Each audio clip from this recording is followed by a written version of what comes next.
Hello students, कैसे हैं आप सब। आशा करते हैं कि आप सभी अच्छे और स्वस्थ होंगे। आज का हमारा टॉपिक है पद्म पुरस्कार, जो कि अभी हाल ही में घोषित किए गए हैं। तो चलो पद्म पुरस्कार स्टार्ट करते हैं। अब स्टार्टिंग आते हैं पद्म पुरस्कार की। पद्म पुरस्कारों की स्थापना कब हुई थी? इनकी स्थापना हुई थी 1954 में। और पद्म पुरस्कार कब दिए जाते हैं? हर साल गणतंत्र दिवस को इनकी घोषणा की जाती है तथा दिए कब। पद्म पुरस्कार विजेताओं की सूची में 120 से अधिक नाम नहीं हो सकते हैं, यानी कि मैक्सिमम 120 लोगों को एक साल में पद्म पुरस्कार दिए जा सकते हैं।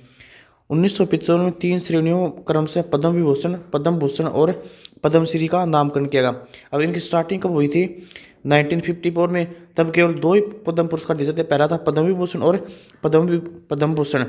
पद्मश्री की स्टार्टिंग कब हुई थी? 1955 में। राष्ट्रपति द्वारा मार्च या अप्रैल में राष्ट्रपति भवन में आयोजित कार्यक्रम में पद्म पुरस्कार दिए जाते हैं। पद्म विभूषण भारत का दूसरा सर्वोच्च नागरिक सम्मान है, जबकि पहले पर कौन सा है? पहले पर है भारत रत्न, और दूसरे पर कौन सा है? पद्म विभूषण। इसी प्रकार पद्म भूषण तीसरा सर्वोच्च सम्मान है तथा पद्मश्री चौथा सर्वोच्च सम्मान है।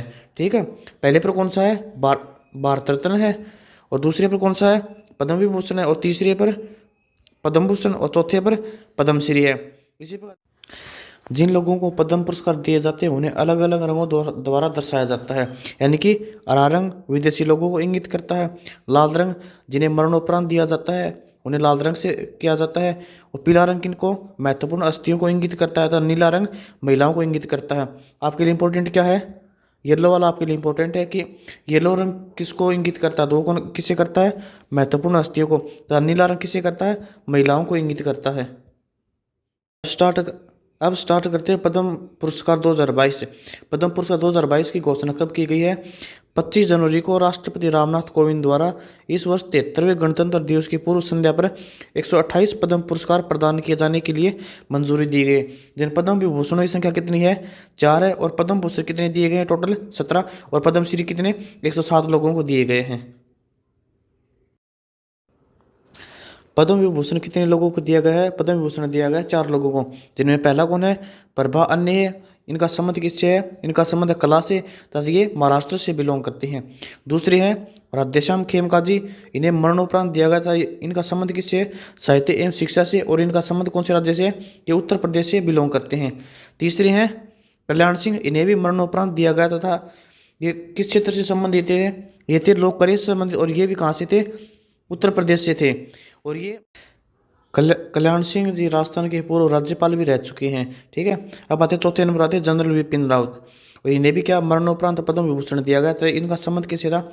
ये सिविल सर्विसेज से संबंधित है, इनका उत्तराखंड राज्य से संबंध था। जनरल विपिन रावत जिनका हाल ही में 8 दिसंबर 2021 को एक हेलीकॉप्टर दुर्घटना में दुखदपूर्ण तरीके से निधन हो गया था। और ये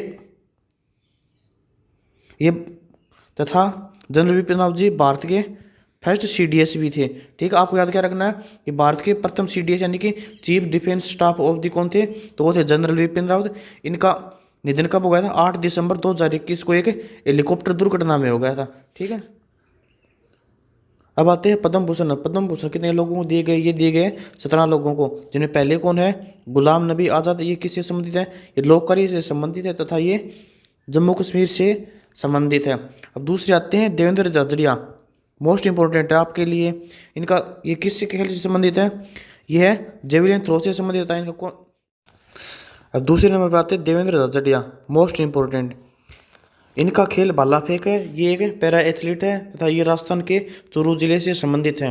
ये पैरा ओलंपिक में 2 बार गोल्ड मेडल जीत चुके हैं तथा इन्होंने टोक्यो पैरा ओलंपिक 2020 में क्या सिल्वर मेडल जीता है। ठीक है, अब तीसरे नंबर पर आते हैं राजीव महर्षि। इनका संबंध है सिविल सर्विसेज से, और ये राजस्थान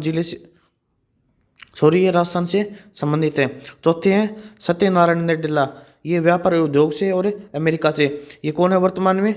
ये वर्तमान में माइक्रोसॉफ्ट के सीईओ है।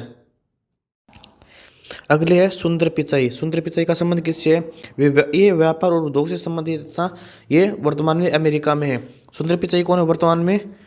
ये गूगल के सीईओ है वर्तमान में। ठीक है, और गूगल की पेरेंट कंपनी कौन सी है वर्तमान में? गूगल की पेरेंट कंपनी है अल्फाबेट। अब अगले आते हैं साइरस पूनावाला। साइरस पूनावाला का संबंध किससे है? ये व्यापार एवं उद्योग से संबंधित है, यानी कि ये मेडिसिन से संबंधित और ये महाराष्ट्र में है। साइरस पूनावाला कौन है? साइरस पूनावाला सीरम इंस्टीट्यूट के मालिक है, जिन्होंने कि कोविड वैक्सीन कोविशील्ड का निर्माण किया है। ठीक है, और साइरस पूनावाला को क्या मिला है? 2021 का तिलक पुरस्कार मिला है। ठीक है, अब नेक्स्ट आते हैं संजय राजाराम। इन्हें क्या मरणोपरांत दिया गया? तो इनका संबंध किससे है? ये विज्ञान एवं इंजीनियरिंग से संबंधित है। वर्तमान में कहाँ से है? ये मैक्सिको से है। ये आपको याद रखना है कि किस विदेशी को दिया गया है। तो किस विदेशी को दिया गया है? संजय राजाराम को। लेकिन ये क्या है? ये भारतीय मूल के हैं। अगले आते हैं स्वामी सच्चिदानंद। ये साहित्य एवं शिक्षा से संबंधित है तथा ये गुजरात से बिलोंग करते हैं। अगले हैं विक्टर बनर्जी। इनका संबंध किनसे है? कला से तथा ये पश्चिम बंगाल से है। अब आते हैं नटराजन चंद्रशेखर। ये है व्यापार एवं उद्योग से संबंधित तथा ये महाराष्ट्र से संबंधित है। अगली आती है प्रतिभा राय। यह है साहित्य एवं शिक्षा से संबंधित तथा इनका ये ओडिशा से है। यह आपको याद रखना है कि किस महिला को पद्म भूषण दिया गया, तो वो कौन है? एक है प्रतिभा राय और दूसरी कौन है? सुचित्रा एल्ला। सुचित्रा एल्ला कौन है? ये भी व्यापार एवं उद्योग से संबंधित तथा ये तेलंगाना से बिलोंग करती हैं। और एक आते हैं बुद्धदेव भट्टाचार्य। ये लोक कार्य से संबंधित हैं और ये पश्चिम बंगाल से बिलोंग करते हैं। यहाँ पर आपको याद क्या रखना है? एक तो प्रतिभा राय याद रखना है और एक सुचित्रा एल्ला। कि किन महिलाओं को पद्म भूषण दिया गया है? तो पहली कौन है? प्रतिभा राय और दूसरी कौन है? सुचित्रा एल्ला। अब आते हैं पद्मश्री। पद्मश्री दिया कितने लोगों को दिया गया? पद्मश्री दिया गया 107 लोगों को, जिनमें कुछ महत्वपूर्ण कौन कौन से हैं? पहला है सुमित अंतल, और ये कौन से खेल से संबंधित है? ये है भाला फेंक से संबंधित तथा ये हरियाणा राज्य से बिलोंग करते हैं। इन्होंने पैरा ओलंपिक में क्या जीता है? भाला फेंक में गोल्ड मेडल जीता है। दूसरे हैं प्रमोद भगत। इनका खेल कौन सा है? ये बैडमिंटन से संबंधित था। इन्होंने भी पैरा ओलंपिक में क्या जीता है? गोल्ड मेडल जीता है। तीसरे हैं नीरज चोपड़ा। ये मोस्ट इम्पोर्टेंट है। ठीक है, नीरज चोपड़ा का संबंध किस खेल से है? ये भाला फेंक से संबंधित है तथा हरियाणा राज्य से है। इन्होंने क्या किया है? टोक्यो ओलंपिक में गोल्ड मेडल जीता था। इतने कितनी दूर भाला फेंका था? वो फेंका था 87.58 मीटर दूर। कितना फेंका था? 87.58 मीटर दूर। ठीक है, और इसी के कारण भारत में 7 अगस्त को क्या मनाया जाता है? भाला फेंक दिवस मनाया जाता है। ठीक है, और ये कब से स्टार्ट हुआ? 2021 से स्टार्ट हुआ। 2021 में पहली बार मनाया गया है। और ये टोक्यो ओलंपिक में गोल्ड जीतने वाले एकमात्र भारतीय थे। ठीक है, नेक्स्ट है वंदना कटारिया। वंदना कटारिया का संबंध किससे है? वंदना कटारिया हॉकी से संबंधित तथा ये उत्तराखंड से बिलोंग करती हैं। इन्होंने ये टोक्यो ओलंपिक में एक मैच में क्या लगाई थी? हैट्रिक लगाई थी तथा ऐसा करने वाली ये है भारत की पहली व एकमात्र भारतीय महिला है। ठीक है, नेक्स्ट है अवनी लखेरा। अवनी लखेरा का संबंध किससे है? ये शूटिंग से संबंधित तथा ये राजस्थान के जयपुर से है। ठीक है, इन्होंने पैरा ओलंपिक में गोल्ड मेडल जीता। गोल्ड मेडल इसमें किस कैटेगरी में जीता है? 10 मीटर एयर राइफल में जीता है। इन्होंने पैरा ओलंपिक में क्या जीता है? ब्रॉन्ज मेडल जीता। ब्रॉन्ज मेडल किस में जीता है? 50 मीटर शूटिंग में। तो ये पैरा ओलंपिक के समापन में क्या थी? भारत की तरफ से ध्वजवाहक भी थी। ठीक है, और यह ओलंपिक में 2 पदक जीतने वाली एकमात्र भारतीय महिला है। 2 पदक कौन कौन से हैं? पहला है गोल्ड मेडल जो इन्होंने कि 10 मीटर शूटिंग में जीता, और दूसरा है ब्रॉन्ज मेडल। ये किस में जीता है? 50 मीटर एयर पिस्टल में जीता है। ठीक है, और ये ऐसा करने वाली ये भारत की पहली और एकमात्र महिला है कि एक ही ओलंपिक या फिर पैरा ओलंपिक में 2 मेडल हो। नेक्स्ट आते हैं सोनू निगम। सोनू निगम किससे संबंधित है? कला से, यानी कि एक सिंगर है। और ये कौन से राज्य से? ये महाराष्ट्र से बिलोंग करते हैं। और इन्हें किस कारण मिला गया है ये पद्मश्री अवार्ड? तो इनका एक गीत था जो संदेश से आते हैं सॉन्ग के लिए, इसके लिए मिला। ठीक है जी।